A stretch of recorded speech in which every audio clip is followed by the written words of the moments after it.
Yay, or a big pile of cash to turn your passion into a business. Allison Morris shows us how she took her homemade baked goods and turned them into a national brand. My old roommate and I, Jill, made donuts one night, and we said, well, these are so good, we should sell them on our stoop. Megan Ritchie got started in 2011 selling donuts and hand pies on her Park Slope stoop, a quick way for Brooklyn commuters to grab something on their way to work. We had a good neighborhood following. Today, her company MegPies is an only in New York kind of success story. You can find the tarts by the cash register at 8,500 Starbucks stores in the U.S. and Canada, and yesterday they debuted on QVC.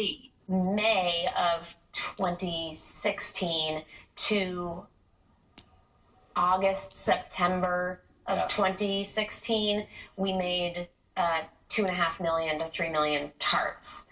So it was just a crazy growth, and a huge volume that we never could have done on our own. While she's no longer churning out MegPies in her own kitchen, she now has a co-manufacturing bakery for that.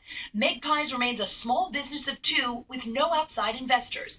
Just Meg Ritchie and her life and business partner, Paul Jones. He had no choice. I had no choice. So if she needed candied ginger chopped, that's what I would do. If she needed some tarts frosted, that's what I would do. You know, I mean, just that's what you do. So, and I didn't have a choice. Paul helped Meg take her pies from the stoop to Starbucks. Basically, just walking into cafes and roasteries that I thought might be a good fit for our product. They made their way into several local cafes, including Stumptown in the Ace Hotel, and set up shop at Smorgasburg, where they got their first big break. Whole Foods had come to me right after Smorgasburg, like the first day, and said, you know, we would love to carry these.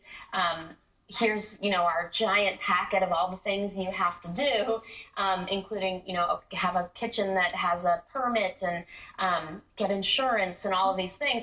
And I basically used that sort of application as a how-to start a business. They may not have had a business plan, but they certainly had a point of view. We want it to be fun. But also funky, but not like saccharine and like overly sweet. And it should be a cross between Drew Barrymore, Gwen Stefani, and like somebody else. I forget what it was. Oh no, Ferris Bueller. So what do Drew Barrymore, Gwen Stefani, and Ferris Bueller taste like in pastry form? So it tastes like butter, it's flaky, and then has real fruit, and the color on it comes from the fruit that's inside. So it just has that fresh baked quality to it. We have strawberry, mixed berry, which is a blackberry raspberry, blueberry, chocolate, and cinnamon brown sugar. Cinnamon brown sugar and strawberry are their top sellers, but they'll be making other seasonal flavors throughout the year, and they'll all be available on their website, megpies.com, starting this May.